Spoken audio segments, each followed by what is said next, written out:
Muy bien, buenas noches a todos. Saludo a todos los que están hoy con nosotros, a los que nos están visitando, a los que nos siguen habitualmente, a la gente que está también siguiendo la transmisión. Hoy notamos varias ausencias y ya mencionamos algunos temas de salud, salud especialmente a papá y que se recupere, pero también varios hermanos que están votando, que fueron a votar a sus lugares de origen, aprovechar para visitar a la familia.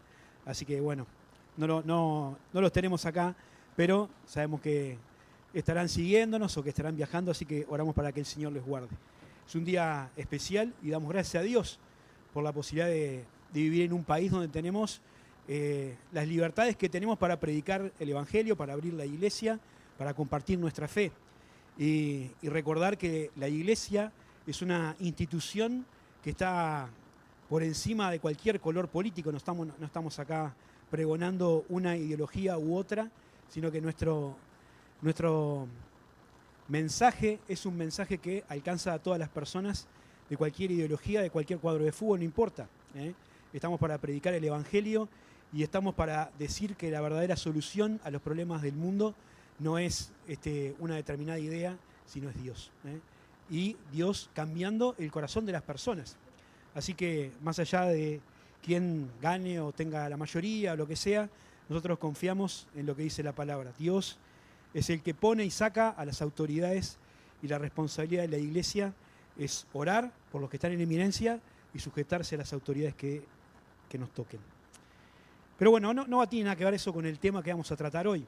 Yo quería conversar un poquito acerca de la gracia, porque el domingo pasado estuvimos hablando de este tema, ¿no? Pensando en la gracia de Dios, este concepto que la Biblia utiliza tanto y que es tan profundo y que tiene tanto significado. Nos estuvimos pensando que la gracia tiene que ver con el favor inmerecido de Dios, es como una definición. Es la bondad con que Dios nos mira a nosotros y se traduce en un regalo o un don que no merecemos, que es ilimitado e inmerecido. La gracia, como vimos, nos salva, la gracia nos santifica, la gracia nos sostiene. Y tratamos de aprender que nosotros como receptores de la gracia tenemos que ser capaces de transmitirla a otros. Y estuvimos hablando acerca del perdón y de la necesidad que tenemos como personas que fuimos perdonados por Dios de perdonar a otros de la misma manera en que el Señor nos perdonó. Así que también el perdón que tenemos que dar tiene que tener estas características, tiene que ser ilimitado, no hay una cuenta que tenemos que llevar para ver cuántas veces vamos a perdonar al que nos ofende, sino que siempre tenemos que perdonar porque el Señor nos perdona a nosotros de esa manera. Y también incondicional, porque así nos amó el Señor. Ahora, todo esto que estuvimos pensando de la gracia y de todas las bendiciones que la gracia trae, nos muestra que la gracia es todo lo que está bien, ¿no? La gracia es la esencia del amor de Dios. Dios nos ama de esa manera incondicional e ilimitada. Sin embargo, en la Biblia encontramos algunos casos de personas enojadas con la gracia o indignadas con la gracia. Y esta palabra me gusta más, indignados con la gracia. Porque la gracia, como decíamos el otro día, tiene algún matiz de injusticia, ¿no? Porque la gracia no da a las personas lo que se merecen. Es algo, por definición, la gracia es darle algo a alguien que no se merece. Nosotros tenemos una mentalidad que asocia las cosas con la justicia y pensamos que cada uno tiene que recibir lo que le corresponde, y eso es así. Pero la gracia no tiene que ver con el concepto de la justicia.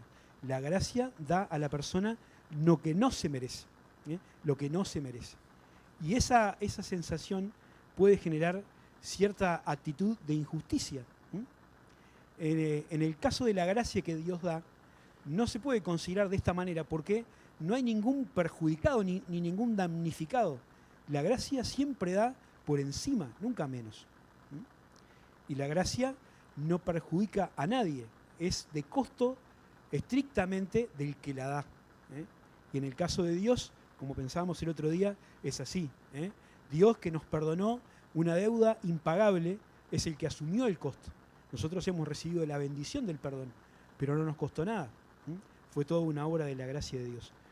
Y yo quiero compartir con ustedes algunos casos de personas que se sintieron indignadas por la gracia, ¿no? La indignación es como una especie de ira, ¿no? Como una ira que se genera cuando alguien es víctima o recibe un trato injusto, sea uno o sea otro, ¿eh?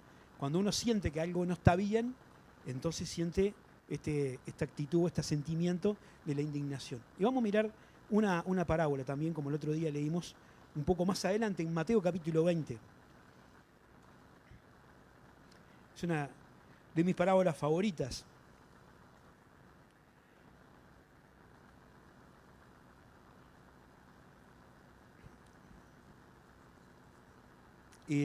Se llama ahí, en el título del capítulo, algunas Biblias tendrán, los obreros de la viña.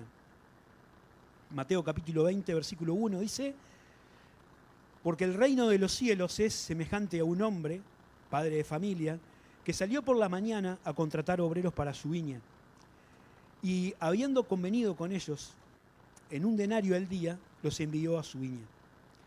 Saliendo cerca de la hora tercera del día, vio a otros que estaban sentados en la plaza desocupados. Y les dijo: id vosotros también a mi viña y os daré lo que sea justo. Y ellos fueron. Salió otra vez cerca de las horas sexta y novena e hizo lo mismo. Y saliendo cerca de la hora undécima, halló a otros que estaban desocupados y les dijo: ¿por qué estáis aquí desocupados todo el día? Le dijeron: nadie nos ha contratado. Él les dijo: id también vosotros a mi viña y recibiréis lo que sea justo. Cuando llegó la noche, el señor de la viña dijo a su mayordomo: llama a los obreros y págales el jornal, comenzando desde los primeros desde los postreros, o sea, de los últimos, hasta los primeros. Y al venir los que habían ido cerca de la hora undécima, recibieron cada uno un denario.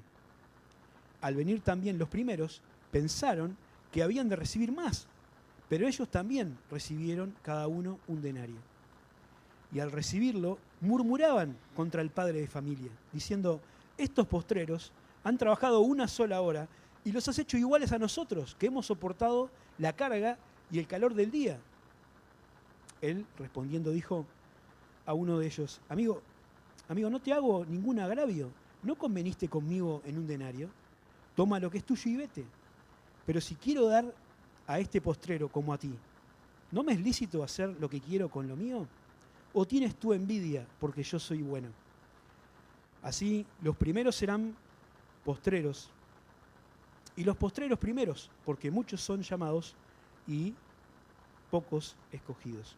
Una historia interesante de la época de Jesús, una historia que tiene que ver con el campo, con el trabajo del campo, con la cosecha de la uva y con estas personas que eran contratadas jornales por jornales para ir a trabajar. Y el hombre va saliendo, el dueño de la viña, a conseguir obreros para agilizar la jornada, sale temprano, cerca de las 6 de la mañana, contrata a algunos y después va saliendo a distintas horas del día y sigue contratando personas. A los primeros le dice que les va a pagar un jornal completo, un denario, que era lo que el otro día comentábamos, era un jornal. Y a los otros no le dice cuánto le va a pagar, le dice: te voy a pagar lo que sea justo. Así que todos van a trabajar, pero claro, unos trabajan más tiempo que otros. Y al final de la jornada, cuando se pasa por la caja para cobrar, los últimos, que habían trabajado una sola hora, reciben el salario completo de un día. Y los que estaban durante toda la jornada pensaron: bueno, si no, regla de tres simple, si ellos trabajaron una hora y les paga el jornal completo, nosotros vamos a cobrar más, obviamente, ¿no? Sin embargo, cuando les toca cobrar, se asombran porque el Señor les paga lo que les había dicho que les iba a pagar. Y se indignan. Se indignan, yo creo que con cierta razón. No sé si alguna vez han estado en una situación así, pero yo creo que cualquier sindicato, cualquier gremio acá haría un poco de escándalo por esto, ¿no? Porque ellos sin duda habían trabajado más tiempo y estaban cobrando lo mismo. Ahora, el razonamiento del dueño de la viña también es correcto, porque dice: mira, ¿cuánto habíamos arreglado? ¿Un denario? Un denario.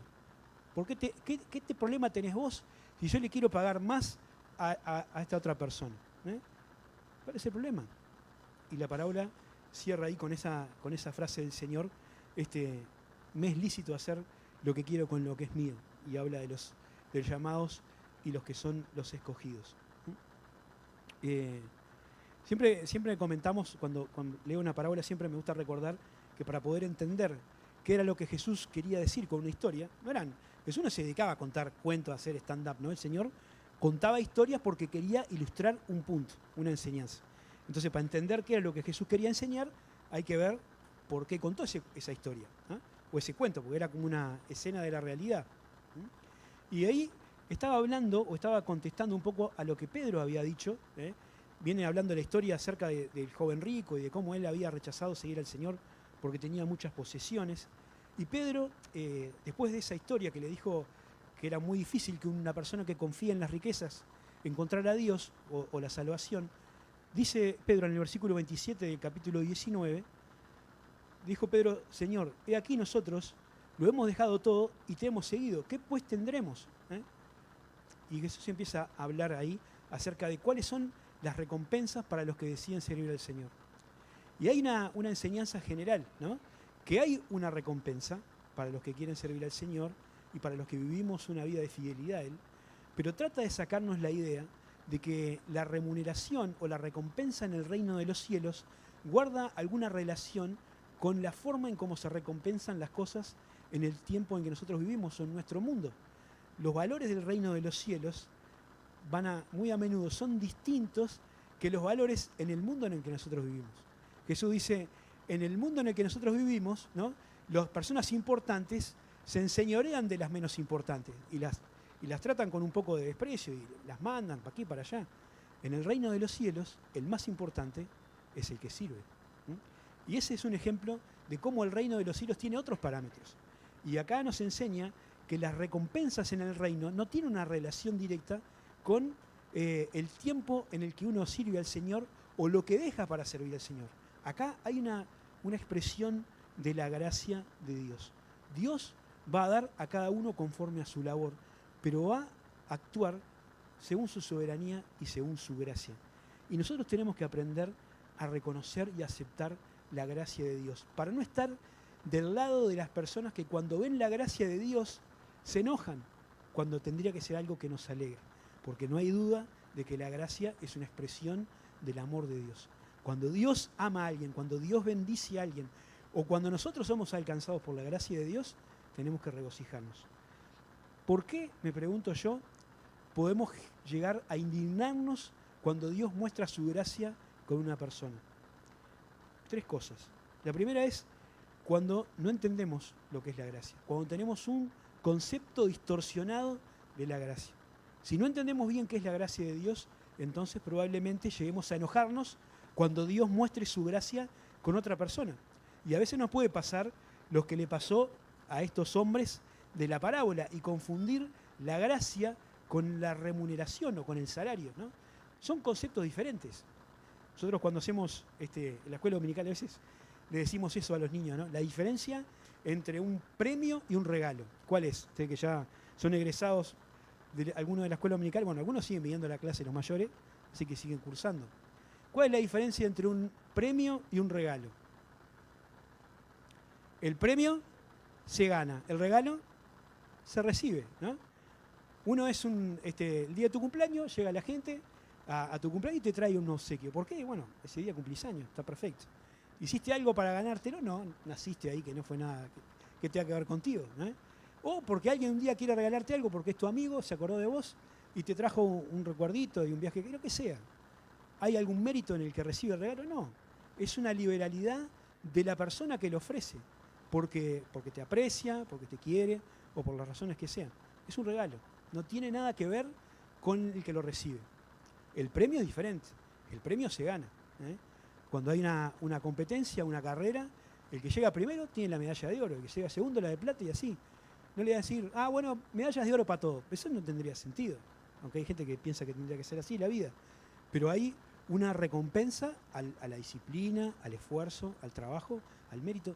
Y esa es el premio. El premio se gana. El regalo se recibe. ¿Tá? Y el salario y la gracia es igual. Ellos habían recibido un salario por lo que habían hecho, que era el resultado de haber cumplido con su trabajo. Era lo que se había acordado y era lo que recibieron. Las personas que estuvieron después, que entraron más tarde, recibieron una parte de salario y una parte de gracia. ¿Eh? ¿Por qué? Porque el dueño de la viña quiso hacerlo de esa manera. ¿Eh? ¿Estuvo mal? No lo sé, pero era cosa de él, como le dijo a estas personas. ¿Eh? Y nosotros tenemos que ver que a veces pasa eso con nosotros también, porque la gracia de entender estas cosas es aplicarlas a nuestra vida en el tiempo presente. La vida no es igual para todos, ¿no? Todos tenemos capacidades diferentes, nacimos en lugares diferentes, en familias diferentes, con situaciones socioeconómicas distintas, e incluso cuando somos miembros de la iglesia, el Señor nos capacita con dones espirituales que son diferentes. Algunos tienen unos, otros tienen otros, algunos tienen más, otros tienen menos. Pero eso no tiene que generar ninguna división, ni ninguna discusión, ni ninguna envidia, ¿no? Porque ninguno que tiene algo que le haya dado por Dios tiene que jactarse por eso. Pablo escribe en la carta de los Corintios, hablándoles a los hermanos de eso. ¿Por qué están peleados y miran uno que tiene uno y que tiene otro? El que tiene algo, ¿lo tiene por algún mérito de él? No, no. Entonces, ¿para qué te jactas? Disfruta de lo que Dios te da. ¿Eh? Nosotros hemos recibido todo lo que tenemos de Dios. ¿Eh? Todas las cosas que tenemos, como estábamos pensando cuando hablamos de ser buenos administradores, es del Señor. ¿Eh? Toda nuestra vida, nuestra salud, nuestro tiempo, nuestros recursos, los dones, todo lo que tenemos es de Dios. Y lo que tenemos que aprender a hacer es a disfrutar de lo que Dios nos da y no a estar mirando si merecíamos más o merecíamos menos, o si otro merecía menos o merecía más. Esas son cosas de Dios y nosotros no tenemos que estar amargados o entristecidos o indignados por lo que Dios le da a cada uno. Cuando pensamos de esa manera, lo que va a pasar es que vamos a perder la capacidad de disfrutar de lo que sí tenemos. Hay otro famoso indignado con la gracia, que es el hermano mayor de la parábola del buen samaritano, ¿no? Si recuerdan esa historia que Jesús, del hijo pródigo, perdón, ahí está, Lucas capítulo 15, ¿eh? Tenía un hermano que se fue con la plata del padre, la reventó por ahí y volvió, hecho un mendigo, ¿eh? El padre lo recibió, hizo una fiesta, y el hermano, cuando se enteró que había llegado el otro, ¿no? Tu hijo, se calentó, se indignó, porque dice, este se fue, reventó toda la plata que le diste, y ahora viene y resulta que le haces una fiesta, le matás el becerro gordo, que era el animal preparado para ocasiones especiales, y yo que me deslomo acá todos los días, a mí no me das nada. Pero cuando uno sigue leyendo la historia, le dice, pero, no sé cómo llamaría, ¿no? Pero, hijo, dice, todo lo que tengo es tuyo. ¿Cómo que no tenés nada? ¿Por qué él se había enfocado tanto en la gracia que había recibido de su hermano que no había podido disfrutar todas las cosas que realmente él tenía? ¿Eh? Y su vida, capaz que languidecía ahí, trabajando y nunca disfrutaba, pero no porque no tenía cosas para disfrutar, sino porque la cabeza le iba para otro lado. Y realmente el Señor lo reprende por medio de esa historia y bueno, enfocando a los judíos de aquel tiempo, ¿no? Que estaban enojados porque el Señor recibía ahí a personas que ellos consideraban que eran muy pecadores.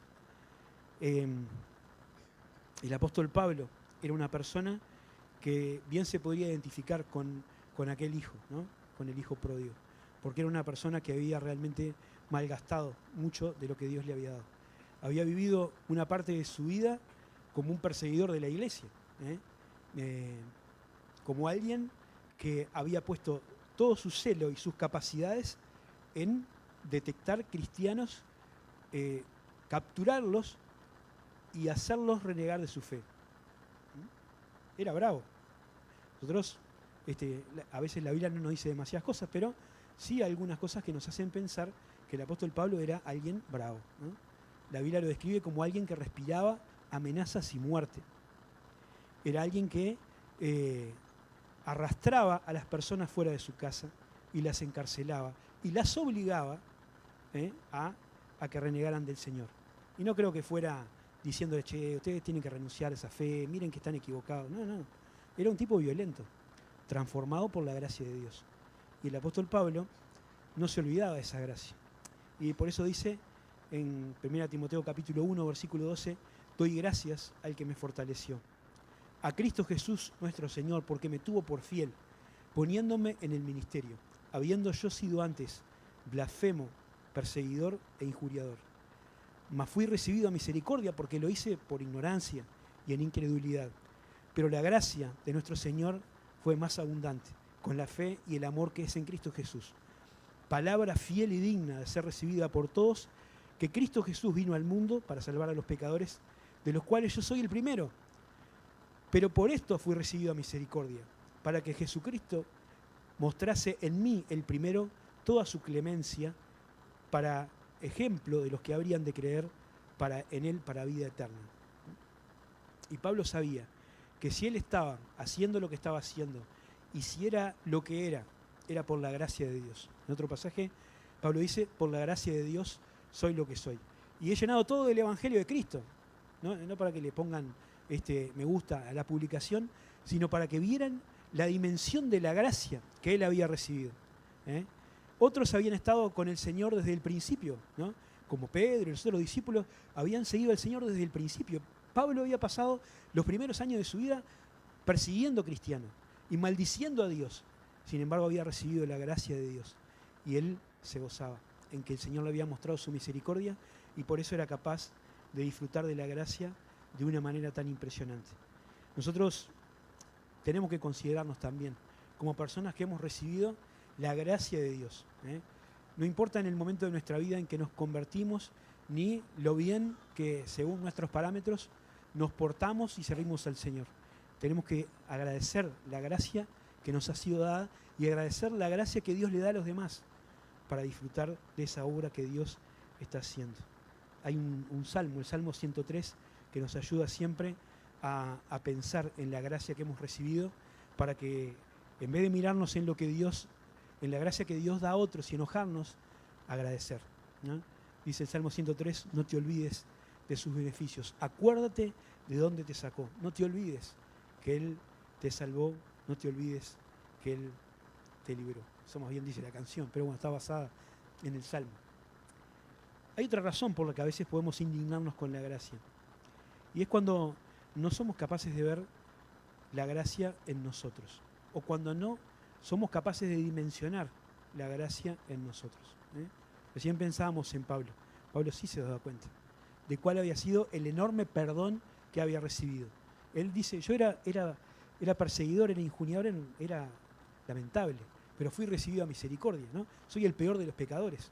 Ahora, ¿qué pasa cuando la gracia la recibe uno que no es tan pecador? Que apenas se mandó alguna macana en su vida, o que, bueno, no anduvo tan bien, o que no fue perfecto. Me gusta esa gente que dice, mi defecto es que soy demasiado bueno, ¿no? Soy demasiado trabajador. Bueno, ¿qué pasa cuando lo que el Señor nos perdona es que seamos demasiado buenos o demasiado trabajadores? A veces eso puede ser una causa de que nos indignemos con la gracia que el Señor le da a otros. Y hay una historia, esta es una historia, donde hay una persona así, que pensaba que estaba todo bien con él. Está en Lucas capítulo 7, versículo 36.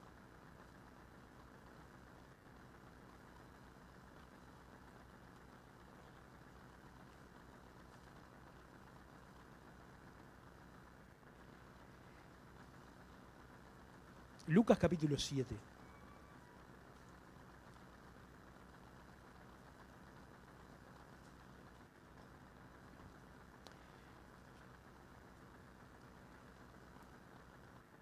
Versículo 36. Dice así, uno de los fariseos rogó a Jesús que comiese con él. Y habiendo entrado en la casa del fariseo, se sentó a la mesa. Entonces una mujer de la ciudad que era pecadora, al saber que Jesús estaba en la mesa del fariseo, trajo un frasco de alabastro con perfume. Y estando detrás de él, a sus pies, llorando, comenzó a regar con lágrimas sus pies y los enjugaba con sus cabellos. Y besaba sus pies y los ungía con el perfume. Cuando vio esto el fariseo, que le había convidado, dijo para sí, este si fuera profeta, conocería quién es la clase de mujer que le toca, que es pecadora. Entonces, respondiendo Jesús le dijo, Simón, una cosa tengo que decirte. Y él dijo, di, maestro. Un acreedor tenía 2 deudores. Uno le debía 500 denarios y el otro 50. Y no teniendo ellos con qué pagar, perdonó a ambos. Di, ¿cuál de ellos le amará más? Respondiendo Simón dijo, pienso que aquel a quien perdonó más. Y él dijo, rectamente ha juzgado.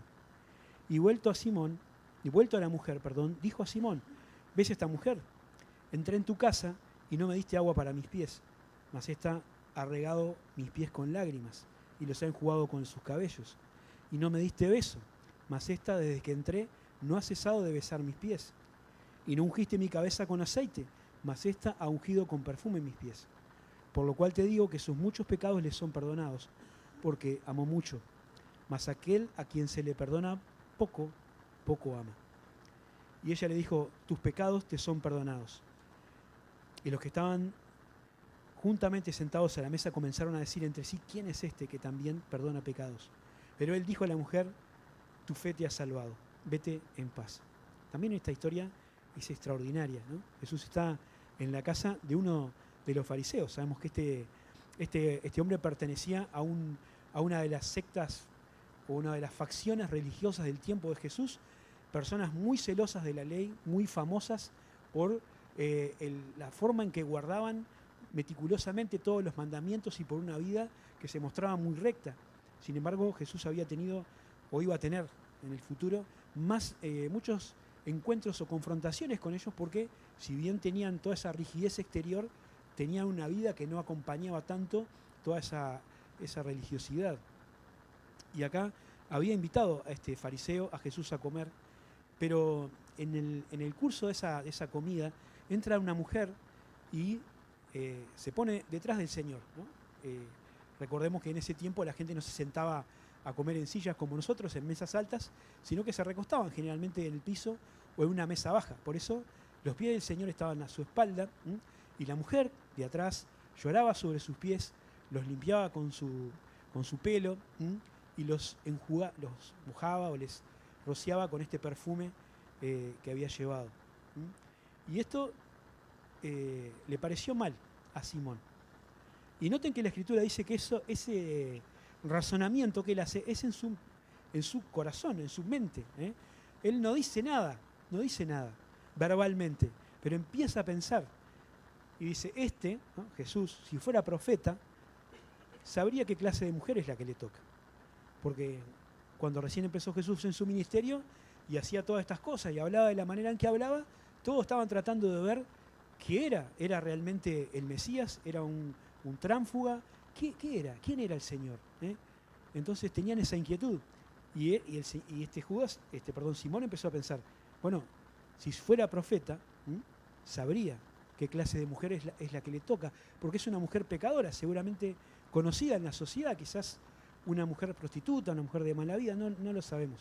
Pero sí sabemos que no era una persona de buena reputación en la ciudad.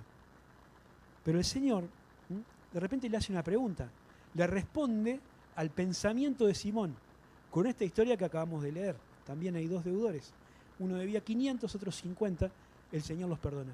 ¿Quién quedará más agradecido? ¿Quién amará más a aquel que perdonó? Y Simón dice, bueno, el que más se le perdonó, el que se le perdonaron 500 denarios, está mucho más agradecido que al que se le perdonaron 50. Y Jesús dijo, tenés razón. Esta mujer está expresando su gratitud por el perdón, por el perdón que iba a recibir, porque el Señor le iba a perdonar después. Pero ella sabía cuán pecadora era y cuán indigna era de recibir algo de parte de Dios. Y esa indignidad que ella sentía, ¿no? Ese dolor por el pecado que estaba sobre su pecho, sobre su corazón, le hacía humillarse delante del Señor de esa manera, llorando, arrodillada y entregando aquel perfume también como una muestra de gratitud. Era una demostración de amor y de gratitud al Señor y de un reconocimiento de un pecado profundo que estaba en su corazón. Ahora Simón era una persona que consideraba que eran alguien justo, ¿eh? Porque ellos, los fariseos, tenían esa actitud delante de Dios, ¿eh? Hay otra parábola que hay un fariseo y un publicano orando, y ahí vemos que los fariseos delante de Dios se pensaban que eran un ejemplo para los demás y algo de lo que Dios tenía que estar agradecido, de tener personas tan santas como ellos, ¿eh? Pero el Señor, cuando mira a las dos personas, se da cuenta de que en los dos hay cosas que están mal. Ahora, cuando uno no es consciente de cuán mal está, no valora la gracia, o la valora poco. Valora poco la gracia. Y yo creo que quizás mucho de lo que estamos acá, ¿no? Podríamos, no digo que pensemos eso, pero podríamos tener esta actitud de decir, a mí se me perdonaron pecados, pero no tantos, ¿no? Porque yo en realidad tuve una vida bastante ordenada. Yo nací en un hogar cristiano, ¿no? Vine a la iglesia desde niño, me porté bastante bien, nunca me mandé ninguna cosa extremadamente mal. Soy pecador, como todos somos pecadores, pero bastante bueno en general, ¿eh? Y capaz que muchos de los que estamos acá podemos compartir algo así. Nunca matamos a nadie, no robamos un banco, no hicimos cosas violentas, no tuvimos una vida de perdida en el pecado. Algunos sí, otros no, no importa eso. El punto es que si nosotros pensamos que porque no fuimos rescatados del pozo más profundo del pecado, tenemos menos para agradecerle a Dios, estamos equivocados. La Biblia dice que Jesús murió por cada uno de nosotros, ¿eh? Y a todos se nos perdonó lo mismo. A todos se nos perdonó todo. A todos se nos perdonó todo. Capaz que alguno hizo más cosas según los parámetros de esta sociedad o del mundo. Y es cierto, ¿no? Algunos realmente el Señor rescató de lugares más alejados, ¿no? Más profundos, de una vida más complicada o más triste. Pero a todos se nos perdonó todo.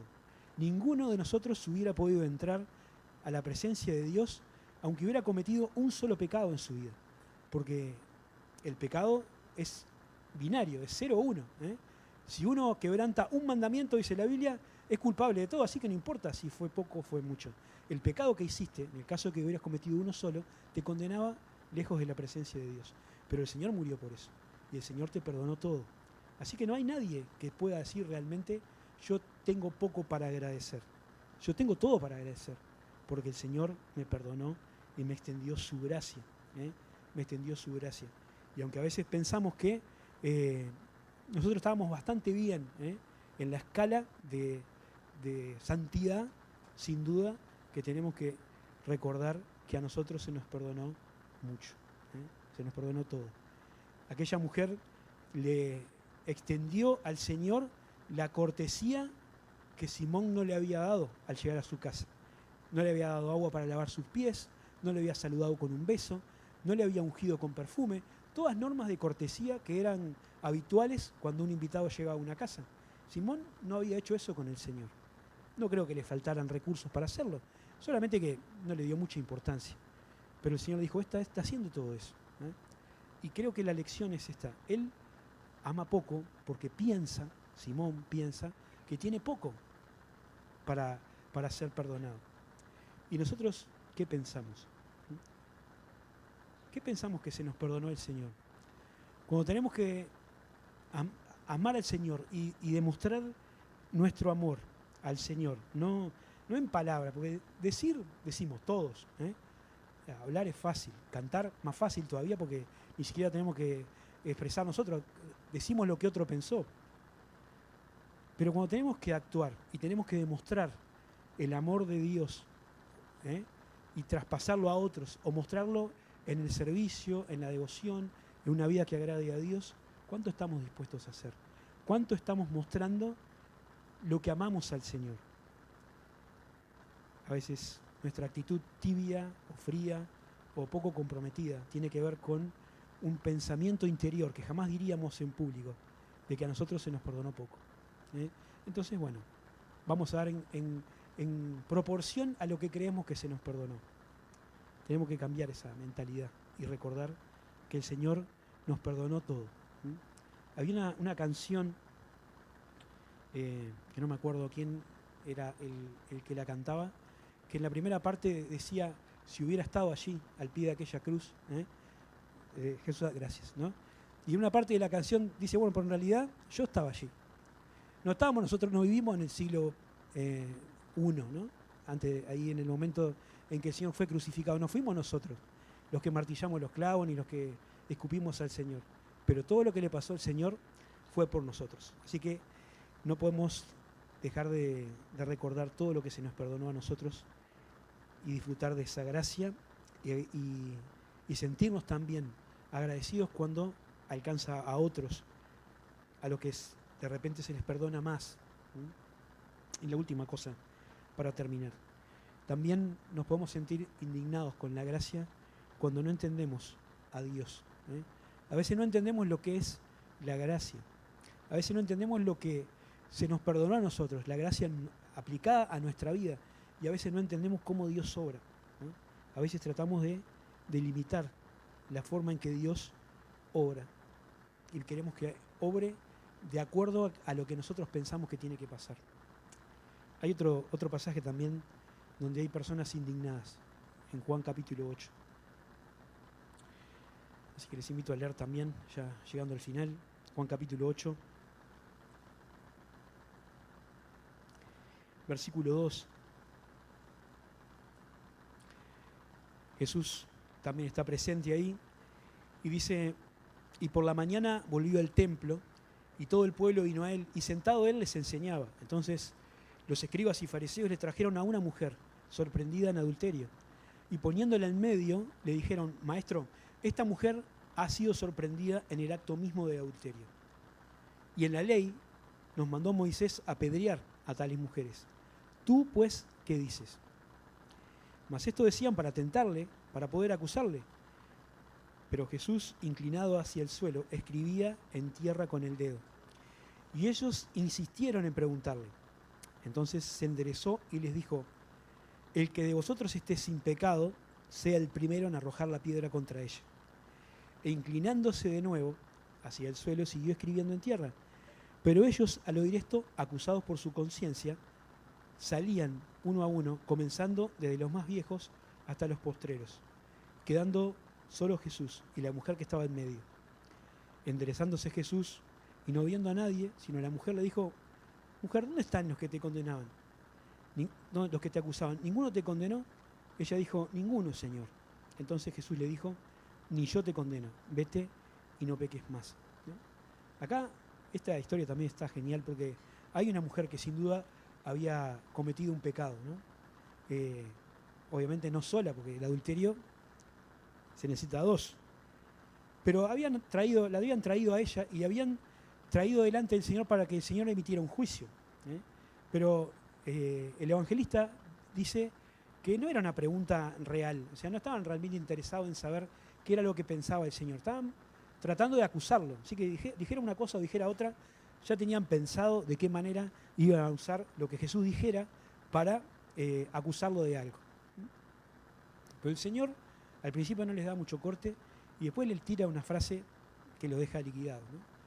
Dice, el que de vosotros esté sin pecado, sea el primero en arrojar la primera piedra, ¿no? Y siguió escribiendo en la tierra con el dedo, ¿no? Se desinteresó. Pero fue tremendo, porque todos ellos que estaban ahí, indignados por una mujer pecadora que había cometido adulterio y que merecía la muerte, porque la ley de Moisés decía eso, acusados por su conciencia, se tuvieron que ir. Y las piedras quedaron ahí y solo quedó Jesús y la mujer. Y el Señor le dice, ¿ninguno te condenó? No. Ninguno tenía la suficiente autoridad moral para condenar a otra persona cuando se puso a considerar su propio pecado. Así que el Señor le dijo, bueno, vete y no peques más. Y no es que el Señor fuera flexible con el pecado o que fuera indulgente con el adulterio, con la inmoralidad sexual, ¿no? No se trata de eso, porque el Señor Jesús dice, no peques más. Era pecado sin duda, pero el Señor estaba extendiendo su gracia y dando otra oportunidad. Ahora, lo interesante, o lo que yo quería rescatar de este pasaje que puede tener muchas aplicaciones, es pensar en la forma en cómo nosotros tratamos el pecado y la forma en cómo Dios lo trata, ¿no? Nosotros tendemos a juzgar, a acusar, a condenar, y exigimos que haya una condena para el pecado de otro, ¿eh? Si alguien es detectado en pecado, entonces nosotros somos los primeros en firmar la sentencia, pero no estamos mirando para adentro. Y el Señor nos hace dar vuelta el espejo, ¿no? Que nos apunte a nosotros. El pecado tiene que ser juzgado y tiene que ser disciplinado, y el pecado tiene su consecuencia. Eso está claro en la Biblia, pero sí nos tiene que ayudar a pensar este pasaje, que antes de juzgar con severidad a otros, antes de ser personas que tapamos, enterramos a una persona por algún error o un pecado que haya cometido, tenemos que pensar que nosotros estamos en la misma condición, ¿eh? Que nosotros también somos pecadores, que si no hemos caído, si no hemos adulterado, si no hemos hecho cosas aberrantes, no es porque somos unos fenómenos, sino porque la gracia de Dios nos sostiene, ¿eh? Y esa gracia que nos sostiene tiene que ser utilizada para sostener las cargas de los otros y ayudar a otras personas a que puedan levantarse de su situación de pecado, ¿eh? Los creyentes cometemos pecados, ¿eh? Los creyentes vivimos todavía con la naturaleza pecaminosa en nosotros. La Biblia dice que no tiene poder para controlarnos. El Espíritu Santo puede hacer eso. Pero nosotros, si no somos cuidadosos y si no dejamos que el Espíritu de Dios gobierne nuestra vida, y si alimentamos la carne, y si no buscamos a Dios, entonces somos capaces de cualquier cosa, ¿eh? Y la Biblia da testimonio de personas muy cerca de Dios, ¿no? Personas que realmente amaban a Dios, que tenían una relación muy cercana, hicieron cosas horribles. De manera que esto es posible y nos puede pasar. Por lo tanto, cuando a alguien le toca pasar por esa experiencia, nosotros tenemos que ser personas dispuestas a extender gracia, ¿eh? A restaurar al que ha caído. Porque el espiritual, dice Pablo en Gálatas, es el que es capaz de restaurar a aquel que está en una situación de postración espiritual, ¿eh? Jesús nos hacía pensar en eso, ¿eh? Somos fácil para mirar a los demás y enseguida podemos detectar las motas de polvo, ¿eh? Que tiene la pinocha de estos álamos que hay acá, ¿no? Como es de los árboles que han plantado en nuestra ciudad. Enseguida podemos ver que alguien tiene eso en el ojo. Decimos, déjame que te ayudo. Pero nosotros tenemos una viga en el nuestro. Y no tenemos que actuar con esa hipocresía, sino realmente buscar la gracia del Señor, ¿eh? La gracia del Señor siempre es mayor, ¿eh? Hay un versículo que hace días que está en mi cabeza, ¿no? Que es ese de Santiago que dice, pero Él da mayor gracia, ¿eh? Mayor gracia. La gracia de Dios es mayor que cualquier cosa que nosotros podamos hacer, ¿eh? Pablo dice, la gracia, como leímos ya, fue más abundante. Me salvó, aunque yo había sido un blasfemo, un perseguidor y un injuriador. Y la gracia es más abundante que todo el pecado de la humanidad. Como cantamos a veces, donde el pecado abundó, la gracia sobreabundó. Así que el Señor quiere que nosotros tratemos con gracia a nosotros, a nosotros y a otros. Así que si nosotros no entendemos la gracia, podemos llegar a enojarnos cuando el Señor se la extiende a otros. Y sería triste que eso pase. Creo que está buenísimo cuando nosotros podemos gozarnos con la gracia, ¿no? Y cuando vemos a alguien que recibe cosas por la gracia de Dios, que es perdonado por la gracia de Dios, que es honrado por la gracia de Dios, aunque no nos haya tocado a nosotros, que podamos disfrutarlo, ¿no? Y realmente alegrarnos por lo que Dios está haciendo, ¿eh? Con la iglesia, con otra iglesia, con otro hermano, da gracias a Dios, da gloria a Dios, porque es una muestra de la gracia de Dios. Hay un hombre en la Biblia que era reconocido por ser alguien lleno de la gracia de Dios, se llamaba Bernabé, ¿eh? Era un hombre sin duda especial. Y el Evangelio había comenzado en la ciudad de Jerusalén. Los primeros creyentes eran todos judíos, ¿eh? Y los judíos saben que no se llevaban bien con los que no eran judíos. Pero de repente se enteraron que le habían predicado el Evangelio a personas que no eran judías. Y se había formado una iglesia de gente que no era judía. Y bueno, había que ir a ver qué era aquello. Y sabiamente los apóstoles mandaron a Bernabé. ¿Eh? Y Bernabé fue donde estaban esos creyentes. No eran judíos, ¿no? Seguramente hacían las cosas muy distintas de lo que hacían ellos. Tenían otras cosas. ¿Eh? Pero Bernabé, cuando fue, dice la Biblia, vio la gracia de Dios y se gozó. Qué bendición. Ojalá que nosotros podamos disfrutar de la gracia de Dios en nosotros y en otros. Que Dios bendiga su palabra.